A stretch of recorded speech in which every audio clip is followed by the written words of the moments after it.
It's really interesting. I was in at a conference for the World Future at the World Futures Conference, and had a breakout session, and we all had problems to solve.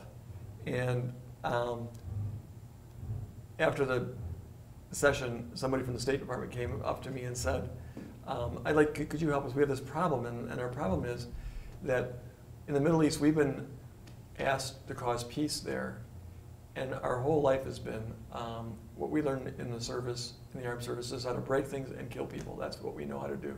And now we're asked to be peacemakers. And I said, you can't do that. And he looked at me dumbfounded, and I said, let me tell you why. And I told him the story, and the story is, there was, after a big storm, a scorpion and a frog found themselves on this island in the middle of this lake. And there was not enough food on this island to sustain them. And so the scorpion went to the frog and said, Frog, we have to get off this island. I can't swim, and you can't see where to go because your head is in the water. I can stand on your back, and I can tell you where to go, so I can direct you to the shore. And the frog goes, no way, you're a scorpion, you'll sting me and I'll die. And so a number of days went on, and pretty soon they were both quite hungry, and finally the frogs consented to letting the scorpion climb on the back. So the scorpion climbed on the back of the frog. They went on the journey, and he directed the frog.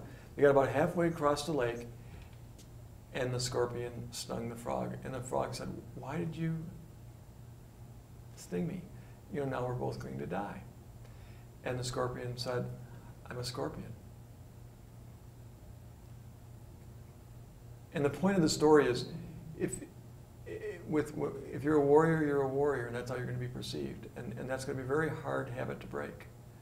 And so we need to understand that in both ourselves and also when we're working with other people. To make the assumption that a scorpion is not going to behave like a scorpion can cause a lot of problems in our lives.